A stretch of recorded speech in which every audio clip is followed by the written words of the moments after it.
book of Psalms, 145, 19th chapter.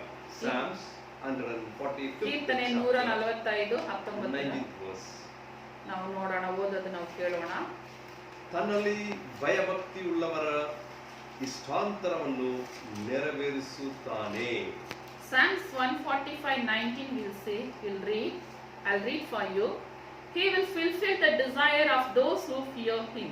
Yes. ಇವತ್ತು ನನ್ನ ಸಹೋದರ ಸಹೋದರರೇ, ದೇವರ ವಾಕ್ಯದ ವಿಷಯ, ಟಾಪಿಕ್. ಈ ದಿನದಲ್ಲಿ today my beloved brothers and sisters, today we see the topic is ಇಷ್ಟಾಂತರವನ್ನು ನೆರವೇರಿಸುವ ದೇವರು. He will fulfill your desire. ನಮ್ಮ ಇಷ್ಟಾಂತರಗಳನ್ನು ನೆರವೇರಿಸುವ ದೇವರು. Our God is a God who will fulfill our desire. So this topic might be pleasing for many brothers and sisters who are watching this. ಈ ಒಂದು topic ಪ್ರತಿಯೊಬ್ಬರಿಗೂ ಕೂಡ ನೋಡ್ತಾ ಇರೋ ಪ್ರತಿಯೊಬ್ಬರಿಗೂ ಅದೊಂದು ಇಷ್ಟಾರ್ಥವಾಗಿ ಇರಬಹುದು. So God wants to fulfill your desire. ದೇವರು ನಿಮ್ಮ ಒಂದು ಡಿಸೈರ್ ನ, ನಿಮ್ಮ ಒಂದು ಇಷ್ಟಾರ್ಥವನ್ನು ನೆರವೇರಿಸುವ ದೇವರಾಗಿದ್ದಾನೆ. ಕರ್ತನಾದ ದೇವರು ನಿಮ್ಮ ಇಷ್ಟಾಂತವನ್ನು ನೆರವೇರಿಸುವನಾಗಿದ್ದಾನೆ. The Lord, the God is the one who fulfill the desire of you. So ನನ್ನ ಪ್ರಿಯರೇ, ಇವತ್ತು ಇದನ್ನು ನೋಡ್ತಾ ಇರುವ ಸಹೋದರ ಸಹೋದರಿಯರಿಗೆ ನಿಮ್ಮ ಅನೇಕ ಇಷ್ಟಗಳು ಇರಬಹುದು. My beloved sisters and brothers, you have many desires in these days. ನನ್ನ ದೇವರು ನಿನ್ನ ಇಷ್ಟಾಂತವನ್ನು ನೆರವೇರಿಸುವನಾಗಿದ್ದಾನೆ. My Lord is the God who fulfill your desires. So ಏನಾದರೂ ಇರಲಿ ನಿಮ್ಮ ಇಷ್ಟಾಂತರಗಳು, Whatever may be your desire, ಅದನ್ನು ನೆರವೇರಿಸುವ ದೇವರು ನನ್ನ ಕರ್ತನು ಅಲ್ಲ. the Lord is the one who fulfill your desire. ನನ್ನ ಕರ್ತನು ತನ್ನ ಚಿತ್ತ ಪ್ರಕಾರ ಇರುವ ಇಷ್ಟಾಂತರಗಳನ್ನು ನೆರವೇರಿಸುವನಾಗಿದೆ. My Lord is the God, the one who fulfill your desire according to his will. Amen. So ಇಲ್ಲಿ ನಾವು ನೋಡುವಾಗ, ಇದನ್ನು ನೋಡ್ತಾ ಇರುವ ಕೇಳುತ್ತಾ ಇರುವ ನನ್ನ ಪ್ರಿಯ ಸಹೋದರ ಸಹೋದರಿಗಳೇ, ನಿಮಗೆ ಇಷ್ಟಾಂತರಗಳು ಇರಬಹುದು. Those who are watching this live stream, you may have your own desires in these days. ನಿನ್ನ ಇಷ್ಟಾಂತರವನ್ನು ನೆರವೇರಿಸಬೇಕು ಅನ್ನೋದು ನನ್ನ ಪ್ರಾರ್ಥನೆ ದೇವರ ಹತ್ರ. My prayer is that God has to fulfill your desire.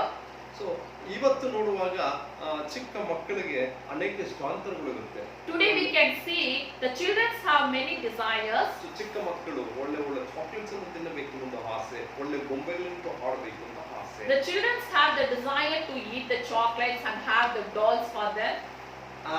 ದೊಡ್ಡವರನ್ನು ನೋಡುವಾಗ, ದೊಡ್ಡ ಮಕ್ಕಳನ್ನು ನೋಡುವಾಗ ಚೆನ್ನಾಗಿ ಓದಬೇಕು, ಕೆಲಸದಲ್ಲಿ ಸೇರಬೇಕು, ಕುಟುಂಬವನ್ನು ಕಟ್ಟಬೇಕು, ಸಮುದಾಯಕ್ಕೆ ದೇಶಕ್ಕೆ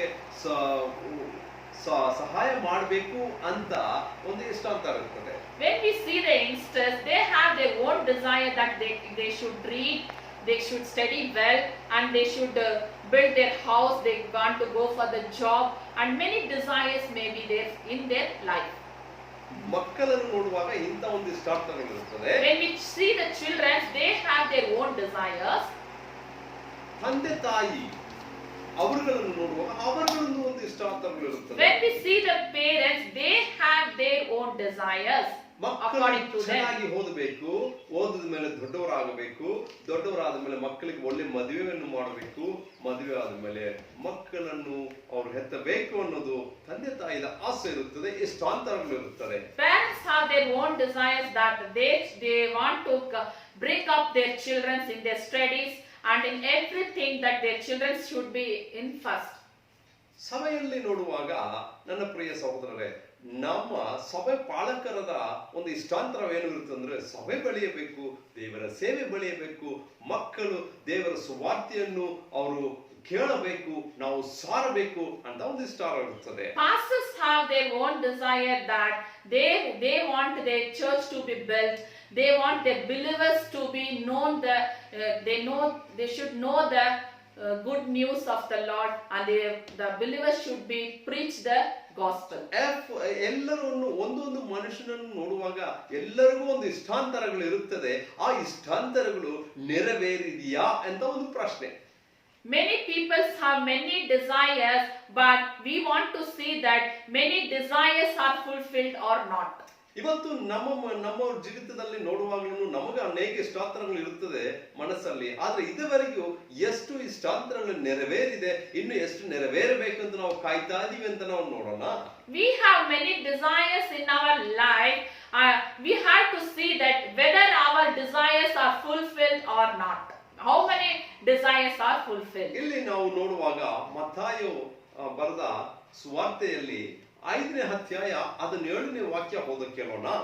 Here we can read according to Matthew 5th chapter 17th verse. ಇಲ್ಲಿ ನಾವು ನೋಡಿ ಓದುವಾಗ ಇಲ್ಲಿ ವಾಕ್ಯಗಳು ಏನು ಹೇಳುತ್ತೆ ಅಂತ ನೋಡಿದ್ರೆ, ನೆರವೇರಿಸುವುದಕ್ಕೆ ಬಂದನು.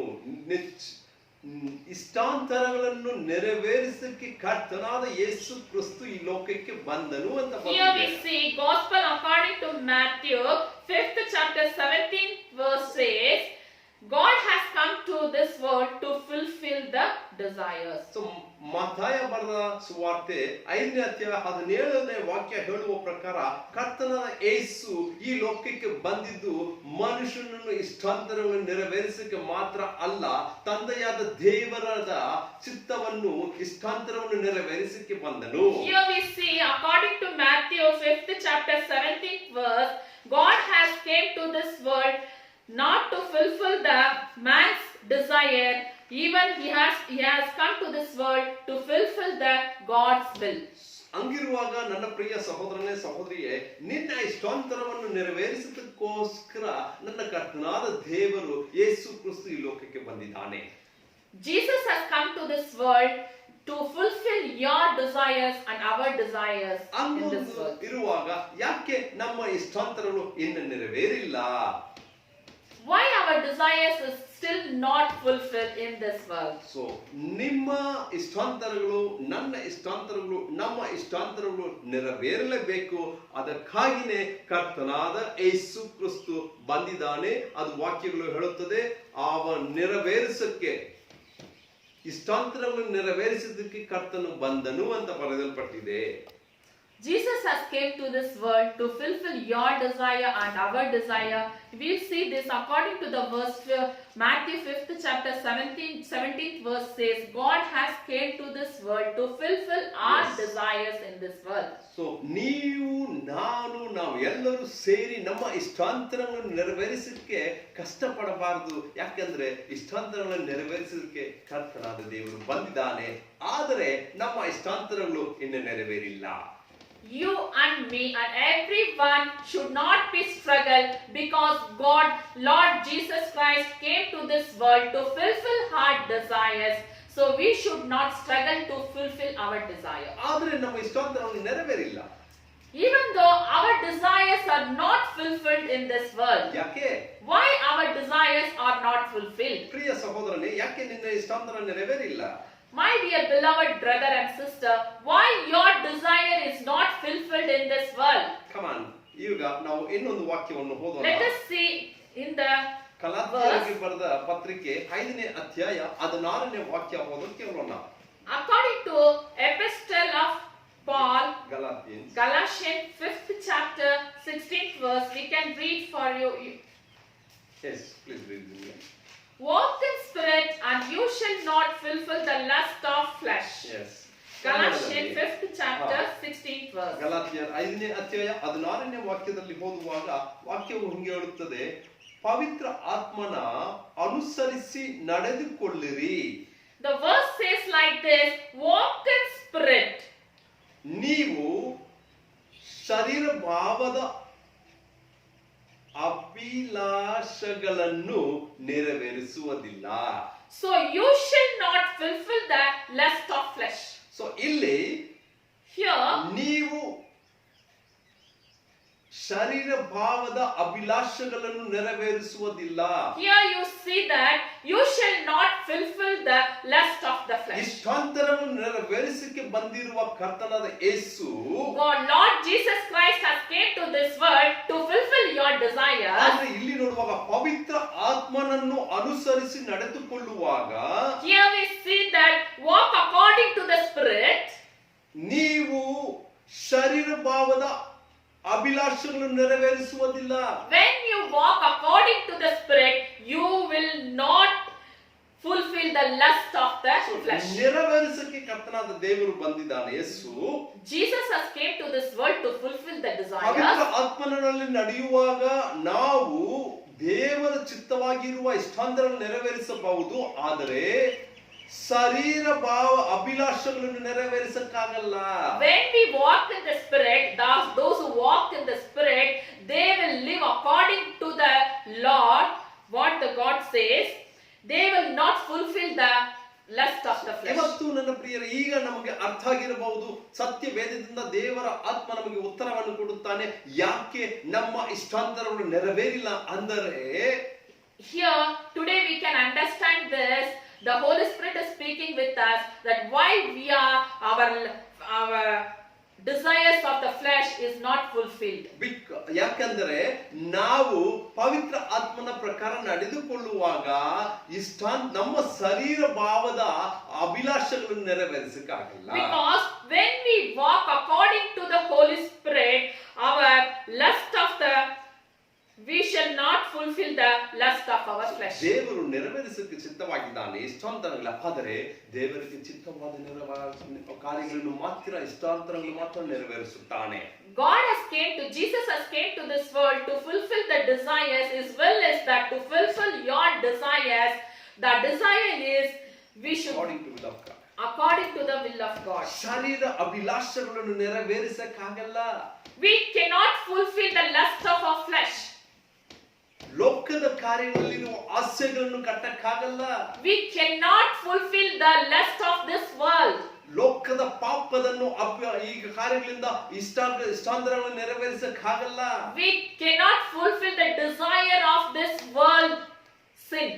ಯಾವುದನ್ನು ದೇವರ ಆತ್ಮ ನೆರವೇರಿಸುತ್ತಾನೆ ಅಂತ ನೋಡುವಾಗ the Lord what he is going to fulfill if you see ಪವಿತ್ರ ಆತ್ಮನದಲ್ಲಿ ನಡೆಯುವಾಗ ದೇವರ ಚಿತ್ತವನ್ನು ಮಾತ್ರ ನೆರವೇರಿಸಕ್ಕಾಗುತ್ತದೆ ಅಂತ. When we walk according to the Holy Spirit, he is going to fulfill the desires of your heart, that spiritually he is going to fulfill your desires. ಅನೇಕ ಜನರು ಇವತ್ತು ಪ್ರಾರ್ಥನೆ ಏನಂದ್ರೆ ಲೋಕದ ಕಾರ್ಯಗಳು, ಪಾಪದ ಕಾರ್ಯಗಳು, ಇಷ್ಟಾಂತರಗಳು ಇದನ್ನು ಮುಂದೆ ಇಟ್ಟು ಇದಕ್ಕಾಗಿ ಪ್ರಾರ್ಥನೆ ಮಾಡುತ್ತಾರೆ. ನನ್ನ ಪ್ರಿಯರೇ, ನೀವು ತಪ್ಪಾದ ದಾರಿಯಲ್ಲಿದ್ದೀರಿ, ತಪ್ಪಾದ ಪ್ರಾರ್ಥನೆಯನ್ನು ಮಾಡ್ತಾ ಇದ್ದೀರಿ. ಅದಕ್ಕೋಸ್ಕರ ನಿನ್ನ ಇಷ್ಟಾಂತರಗಳು ಇದುವರೆಗೂ ನೆರವೇರಿಸಿಲ್ಲ. ಲೋಕದ ಪ್ರಕಾರ ಪ್ರಾರ್ಥನೆ ಮಾಡುವಾಗ, ಪಾಪದ ಕಾರ್ಯಗಳಿಗೂ ಪ್ರಾರ್ಥನೆ ಮಾಡುವಾಗ ದೇವರು ನಿಮ್ಮ ಇಷ್ಟಾಂತರವನ್ನು ನೆರವೇರಿಸಕ್ಕಾಗಲ್ಲ. Many people are praying that according to this worldly, according to their desire is to fulfill the according to this flesh. So many people desires are not fulfilling. Why? Because they are praying according to this worldly lust. So ಪರಿಶುದ್ಧ ಪವಿತ್ರ ಆತ್ಮನ ಅನುಸರಿಸಿ ನಡೆದುಕೊಳ್ಳುತ್ತಾ ಇಲ್ಲ, ಆವಾಗ ನಮ್ಮ ಇಷ್ಟಾಂತರಗಳು ನೆರವೇರಲ್ಲ. They are not walking according spiritually, so their desire is not fulfilled in these days. ಇವತ್ತಿನ ವಿಷಯ topic ಏನು ಅಂತ ನೋಡಿದ್ವಿ, ಇಷ್ಟಾಂತರವನ್ನು ನೆರವೇರಿಸುವ ದೇವರು. Today we see the topic is the desire, to fulfill the desire. ಇಷ್ಟಾಂತರಗಳು ನೆರವೇರಿಸಕ್ಕೆ ಕರ್ತನಾದ ಯೇಸು ಬಂದನು. Jesus has came to this world to fulfill the desire of the man. ಪವಿತ್ರ ಆತ್ಮನ ಅನುಸರಿಸಿ ನಡೆದುಕೊಳ್ಳುವಾಗ ನಾವು ಇಷ್ಟಾಂತರವನ್ನು ನೆರವೇರಿಸುವರಾಗಿ. When we walk according to the Spirit, God is going to fulfill everyone's desires. So ಈಗ ನೋಡೋಣ, ಪರಿಶುದ್ಧ ಆತ್ಮದಲ್ಲಿ ನಡೆಯುವಾಗ ಕರ್ತನಾದ ಯೇಸು ಇಷ್ಟಾಂತರವನ್ನು ನೆರವೇರಿಸಕ್ಕೆ ಬಂದಿದ್ದಾನೆಂದರೆ ನಾವು ಯಾವುದನ್ನು ನೆರವೇರಿಸಬೇಕು? Today we are going to see God has came to this world to fulfill the desire of your heart. What he is going to fulfill? How should we walk according to the Spirit? ಈಗ ನೋಡಿದ್ದೀವಿ, ನಮ್ಮ ಇಷ್ಟಾಂತರಗಳು ನೆರವೇರಿಲ್ಲ ಅಂದ್ರೆ ನಾವು ಲೋಕದ ಪ್ರಕಾರ ನಾವು ಇಷ್ಟಪಟ್ಟಿದ್ದೀವಿ. ಆ ಇಷ್ಟಾಂತರಗಳ ಕರ್ತನ ಆತ್ಮ ನೆರವೇರಿಸಕ್ಕಾಗಲ್ಲ.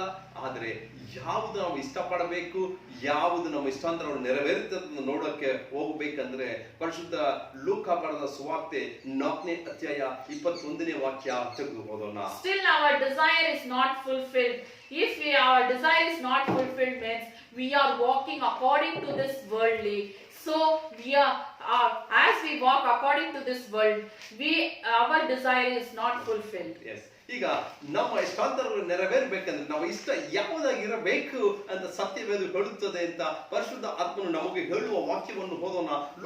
ಪರಿಶುದ್ಧ ಲೂಕ ಬರೆದ ಸುವಾರ್ತೆ 4ನೇ ಅಧ್ಯಾಯ 21ನೇ ವಾಕ್ಯ ಓದೋಣ.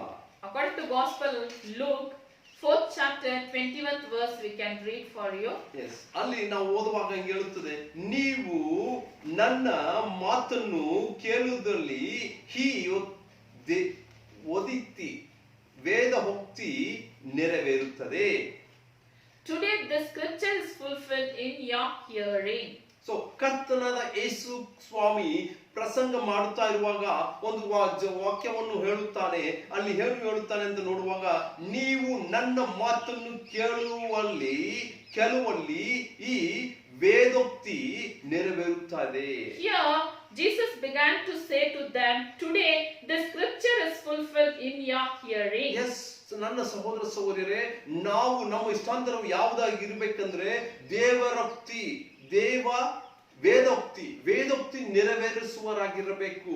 Today, my dear beloved brothers and sisters, what should be our desire should be there. We can see here, our scripture should be fulfilled in your hearing. ದೇವರ ವಾಕ್ಯವನ್ನು ಕೇಳುತ್ತೀವಲ್ಲ, ಅದನ್ನು ನೆರವೇರಿಸುವರಾಗಿರಬೇಕು. ನಮ್ಮ ಇಷ್ಟ ದೇವರ ವಾಕ್ಯವಾಗಿರಬೇಕು.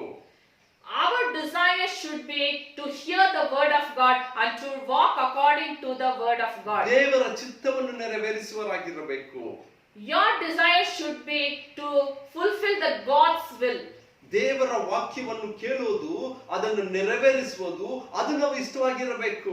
We should hear the word of God and walk according to the word of God, and that should be fulfilled according to the ಪ್ರಾರ್ಥನೆ scripture. ಮಾಡುವುದು ನಮ್ಮ ಇಷ್ಟಾಂತರವಾಗಿರಬೇಕು. Praying should be our desire. ಒಳ್ಳೆಯದು ಮಾಡುವುದು ನಮ್ಮ ಇಷ್ಟಾಂತರವಾಗಿರಬೇಕು. Doing good is our desire. ಯೋಚನೆ ಮಾಡುವುದು ಒಳ್ಳೆಯದಾಗಿರಬೇಕು, ಅದು ನಮ್ಮ ಇಷ್ಟಾಂತರವಾಗಿರಬೇಕು. Doing good should be our desire. ಒಳ್ಳೆಯದು ಮಾಡಕ್ಕಾಗಿಲ್ಲ ಅಂದ್ರೂ ಯಾರು ಕೆಟ್ಟದ್ದು ಮಾಡಕ್ ಹೋಗಬಾರದು, ಅದು ನಮ್ಮ ಇಷ್ಟಾಂತರವಾಗಿರಬೇಕು. We should not do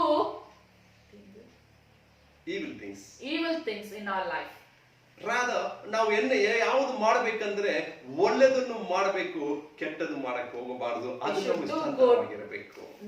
We should not do evil, rather we should do good in our life. ಬೇರೆಯವರಿಗಾಗಿ ಪ್ರಾರ್ಥನೆ ಮಾಡೋದು ನಮ್ಮ ಇಷ್ಟಾಂತರವಾಗಿರಬೇಕು. We should pray for others. ಬೇರೆಯವರನ್ನು ಸಂಧಿಸಿ ಅವರನ್ನು ವಿಚಾರಿಸುವುದು ನಮ್ಮ ಇಷ್ಟಾಂತರವಾಗಿರಬೇಕು. We should pray for the others and we should be concerned for others. ವೇದೋಕ್ತಿಯನ್ನು ನೆರವೇರಿಸುವವರಾಗಿರಬೇಕು. We should be the people walk according to the spirit, that we should fulfill the scripture what God has said. ಅದೇ ದೇವರು ಹೇಳುತ್ತಾನೆ, ಕರ್ತನಾದ That is the will of God in you and me. ತಂದೆಯಾದ ದೇವರನ್ನು ಪ್ರೀತಿಸಿ, The Lord our God, we should love our Lord our God. ನಿನ್ನ ನೆರೆಯವರನ್ನು ಪ್ರೀತಿಸಿ ಅಂತ ಹೇಳಿದ್ದಾನೆ. Love him. Your Bible says love your neighbor. So ನಾವು ನಮ್ಮ ಇಷ್ಟಾಂತರಗಳು ಏನಿರಬೇಕಂದ್ರೆ ನಮ್ಮ ತರಾನೇ ನಮ್ಮ ನೆರೆಯವರನ್ನು ಸ್ನೇಹಿಸುವವರಾಗಿರಬೇಕು. What shall be our desire? Our desire should be, we should love our neighbor as ourselves. ಕರ್ತನಾದ ಯೇಸು ಹೇಳಿದ ವಾಕ್ಯಗಳನ್ನು ಕೇಳುವಾಗ ಕರ್ತನು ಹೇಳುತ್ತಾನೆ, ಈ ವಾಕ್ಯದಲ್ಲಿ ಕೆಲವರಲ್ಲಿ ನೀವು ವೇದೋಕ್ತಿಯನ್ನು ನೆರವೇರಿಸ್ತಾ ಇದ್ದೀರಾ. When we read in this Bible scriptures, the scripture says that your desire should be like this. You should fulfill the scriptures.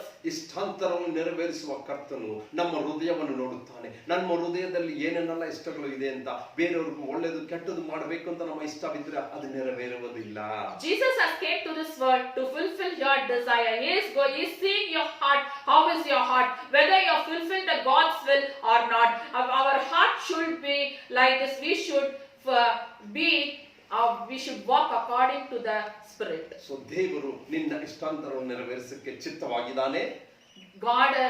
God's will is that to fulfill your desire. Jesus ಕರ್ತನಾದ ಯೇಸು ಕ್ರಿಸ್ತ ಲೋಕಕ್ಕೆ ಬಂದಿದ್ದು ನಮ್ಮ ಇಷ್ಟಾಂತರವನ್ನು ನೆರವೇರಿಸಕ್ಕೆ.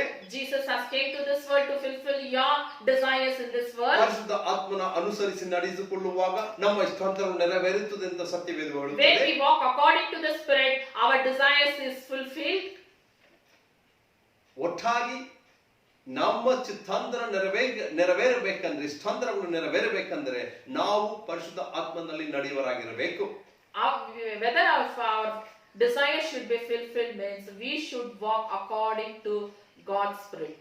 So ವೇದೋಕ್ತಿಯನ್ನು ನೆರವೇರಿಸುವವರಾಗಿರಬೇಕು. Scriptures to be fulfilled. We should walk according to the scripture. That scripture should be fulfilled. So ಇನ್ನು ಒಂದು ವಾಕ್ಯವನ್ನು ಓದಿ ನಾವು ಪ್ರಾರ್ಥಿಸಿ ಮುಗಿಸೋಣ. Let us read one verse for you and we can conclude this. ಪ್ರಕಟಣೆ 17ನೇ ಅಧ್ಯಾಯ 17ನೇ ವಾಕ್ಯ. Revelation 17th chapter 17th verse. ನಾವು ನಿಮಗಾಗಿ ಓದುತ್ತೇವೆ. We'll read for you. ಅಲ್ಲಿ ಏನು ಬರೆಯಲ್ಪಟ್ಟಿದೆ ಅಂತ ನೋಡುವಾಗ We'll see the verse what is written here. ಪ್ರಕಟಣೆ 17ನೇ ಅಧ್ಯಾಯ 17ನೇ ವಾಕ್ಯ. Revelation 17th chapter 17th verse. ದೇವರ ಅಭಿಪ್ರಾಯವನ್ನು ನೆರವೇರಿಸುವರಾಗಿರಬೇಕು. The words of the God are fulfilled. ದೇವರ ಅಭಿಪ್ರಾಯ, the words of willing of God. His purpose should be fulfilled. The God's purpose should be fulfilled. ನಮ್ಮ ಇಷ್ಟಾಂತರಗಳು ದೇವರ ಅಭಿಪ್ರಾಯವನ್ನು ನೆರವೇರಿಸುವರಾಗಿರಬೇಕು. ನಾವು our heart should fulfill God's purpose. ನಮ್ಮ ಇಷ್ಟಾಂತರಗಳನ್ನು ದೇವರು ನೆರವೇರಿಸಕ್ಕಿಲ್ಲ. Not our heart desire should be fulfilled. Rather, we should fulfill God's will. ಯಾಕೆ ನಮ್ಮ ಇಷ್ಟಾಂತರಗಳು ನೆರವೇರಿಲ್ಲ ಅಂದ್ರೆ ನಮ್ಮ ಇಷ್ಟಾಂತರ ಲೋಕದ ಮೇಲೆ ಇದೆ, ಪಾಪದ ಮೇಲೆ ಇದೆ, ಆಸ್ತಿಗಳ ಮೇಲೆ ಇದೆ, ಕೆಟ್ಟದ ಮೇಲೆ ಇದೆ. ಅದರಿಂದ ಅದು ನೆರವೇರಕ್ಕೆ ಸಾಧ್ಯವಿಲ್ಲ. Our heart desire is that according to this world, according to this sin, according to this worldly things, so our heart desire is not fulfilled. ಆದ್ರೆ ದೇವರ ವಾಕ್ಯ ಹೇಳುವ ಪ್ರಕಾರ but when we see ನಮ್ಮ ಇಷ್ಟಾಂತರಗಳು ದೇವರ ಅಭಿಪ್ರಾಯವಾಗಿ ಇದ್ದರೆ ಅದು ನೆರವೇರುತ್ತದೆ. when our heart is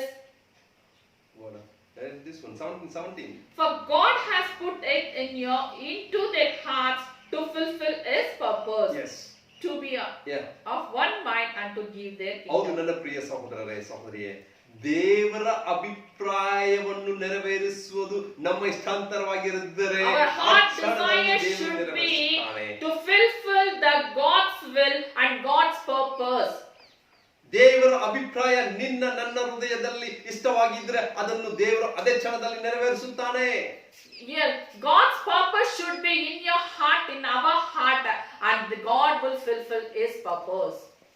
ರೋಗದಲ್ಲಿರುವಾಗಾಗಿ ಒಬ್ಬರಿಗೆ ನಾವು ಪ್ರಾರ್ಥನೆ ಮಾಡಕ್ಕೆ ಹೋಗುವಾಗ ಅದು ದೇವರ ಇಷ್ಟಾಂತರವಾಗಿರುತ್ತದೆ. when we pray to sick, that God, it is the will of the God that we should pray for the sick. ಆ ಇಷ್ಟಾಂತರವನ್ನು ದೇವರು ನೆರವೇರಿಸುತ್ತಾನೆ. God will fulfill that desire in this time. ಇದು ದೇವರ ಇಷ್ಟಾಂತರ.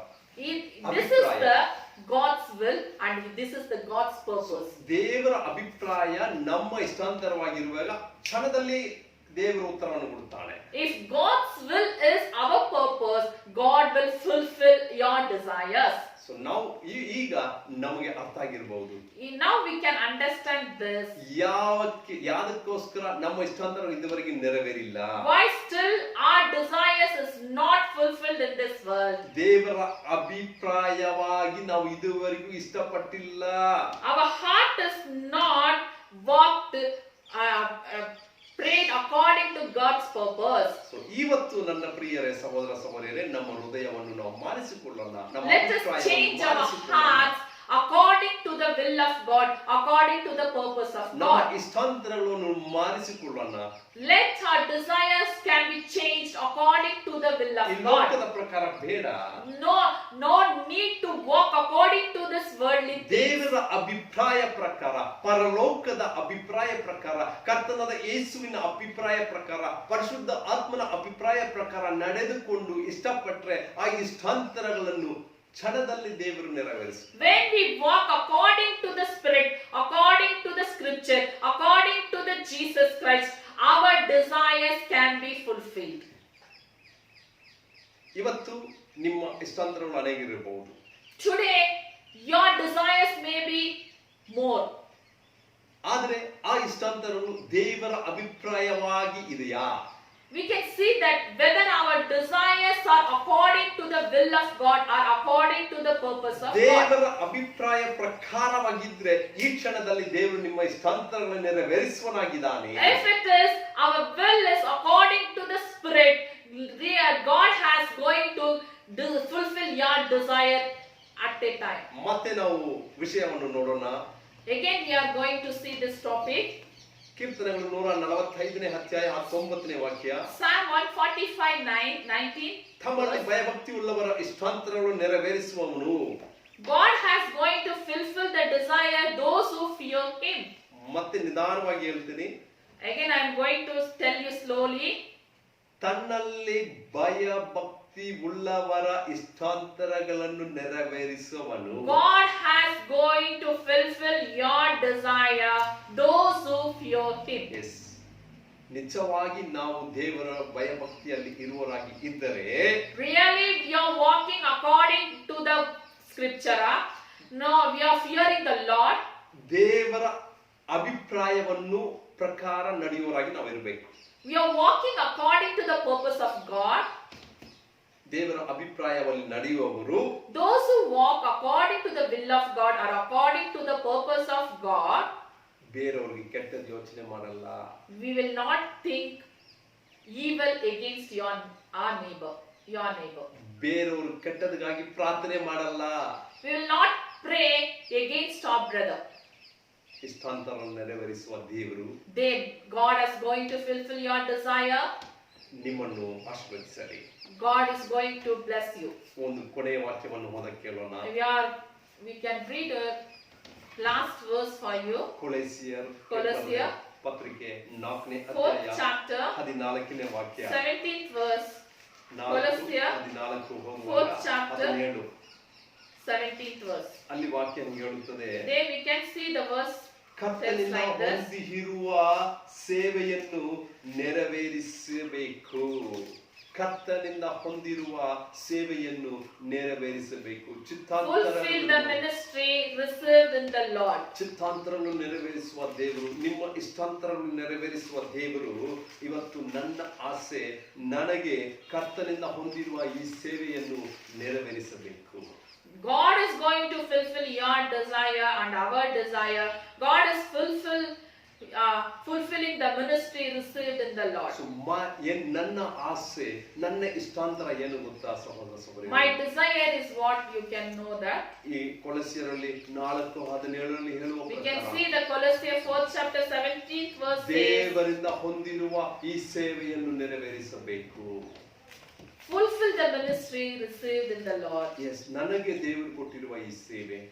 God has given us this ministry for us. ನಾನು ಇದನ್ನು ನೆರವೇರಿಸಬೇಕಂತ ನನ್ನ ಆಸೆಯಾಗಿದೆ. So my desire is to fulfill His ministry in us. ನನ್ನ ಜೊತೆಯಲ್ಲಿ ಸೇವೆ ಮಾಡುವ ಜೀವಾಧಿಪತಿ ಸಭೆಯಲ್ಲಿ ಸೇವೆ ಮಾಡ್ತಾ ಇರುವ ಸಭಾಪಾಲಕರುಗಳಿಗೂ ಸಹೋದರ ಸಹೋದರಿಗಳಿಗೂ ಇದನ್ನು ಲೈವ್ ಸ್ಟ್ರೀಮ್ ಅಲ್ಲಿ ನೋಡ್ತಾ ಇರುವ ಒಬ್ಬೊಬ್ಬರ ಸ್ನೇಹಿತರುಗಳಿಗೂ ನಾನು ಬೇಡಿಕೊಳ್ಳುವ ಕಾರ್ಯ ಏನಂದ್ರೆ, ನಮಗೂ ದೇವರು ಕೊಟ್ಟಿರುವ ಸೇವೆ ಚಿಕ್ಕದಾಗಿರಬಹುದು, ದೊಡ್ಡದಾಗಿರಬಹುದು, ಅದನ್ನ ನೆರವೇರಿಸುವುದು ನಮ್ಮ ಇಷ್ಟಾಂತರವಾಗಿರಬೇಕು. Those who hearing this, the pastors of the Prince of Life Church, evangelists, believers, everyone, we are praying for you. We are asking that we should fulfill the desire of Lord's will. ಚಿಕ್ಕ ಮಕ್ಕಳಾಗಿರುವ ನಿಮ್ಮ ಇಷ್ಟಾಂತರಗಳು ಇರುತ್ತದೆ, ಅದು ದೇವರ ಅಭಿಪ್ರಾಯವಾಗಿ ಇರುತ್ತದಾ? Children may have their own desire. Youngsters have their own desire, but this desire is according to the will of God. ತಂದೆ ತಾಯಿಯಾಗಿರುವ ನಾವು ನಮ್ಮ ಮಕ್ಕಳನ್ನು ಹಿಂಗೆ ಬೆಳೆಸಬೇಕು, ಹಂಗೆ ಇರಬೇಕು, ಹಿಂಗೆ ಅವರನ್ನು ಕಟ್ಟಬೇಕು ಅಂತ ಯೋಚನೆ ಮಾಡುತ್ತೇವೆ. ಅದು ದೇವರ ಅಭಿಪ್ರಾಯವಾಗಿದೆಯಾ? Parents, we have more desires, whether we are thinking according to the will of God. ಮದುವೆ ಆಗಕ್ಕೆ ಕಾಯ್ದಿರುವ ನನ್ನ ಸಹೋದರ ಸಹೋದರಿಯರೇ, ಅದು ನಿಮ್ಮ ಮದುವೆಗಾಗಿ ನೀವು ಸೆಲೆಕ್ಷನ್ ಮಾಡುವ ಸಹೋದರನ ಸಹೋದರಿಯಾಗಿರಲಿ, ಅದು ದೇವರ ಅಭಿಪ್ರಾಯವಾಗಿದೆಯಾ? Those who are ready to marriage, whether you are selected your bride or bridegroom, that bride and bridegroom is according to the will of God. So ಇದೆಲ್ಲ ದೇವರ ಅಭಿಪ್ರಾಯವಾಗಿ ಇರುವಾಗ ನಿಮ್ಮ ಇಷ್ಟಾಂತರಗಳು ನನ್ನ ದೇವರು ನೆರವೇರಿಸುತ್ತಾನೆ. If it is according to the will of God, what you are selected is that God will fulfill your desires. ಪ್ರಾರ್ಥಿಸೋಣ. Let us pray. ಲೋಕದ ಪ್ರಕಾರ, ಪಾಪದ ಪ್ರಕಾರ, ಅನ್ಯಾಯಗಳು, ಅಕ್ರಮಗಳು, ಲೋಕದ ಕಾರ್ಯಗಳನ್ನು ಇಷ್ಟಾಂತರವಾಗಿದ್ದರೆ ಅದನ್ನು ನನ್ನ ದೇವರು ನೆರವೇರಿಸುವುದಿಲ್ಲ. Our desire, if our desire is like this worldly things, that worldly things cannot be fulfilled. Our desire should be according to the Spirit of God. When our desire is according to the Spirit, God has going to fulfill our desires. ದೇವರ ಅಭಿಪ್ರಾಯ ನಮ್ಮ ಇಷ್ಟಾಂತರ ಕರ್ತನಾದ ಯೇಸು ಪರಿಶುದ್ಧ ಆತ್ಮನು ತಂದೆಯಾದ ದೇವರು ನೆರವೇರಿಸುತ್ತಾರೆ. The Father of God, the Son of Jesus Christ, and Holy Spirit is going to fulfill our desires when we walk according to the Spirit. ಪ್ರಾರ್ಥಿಸೋಣ. Let's pray.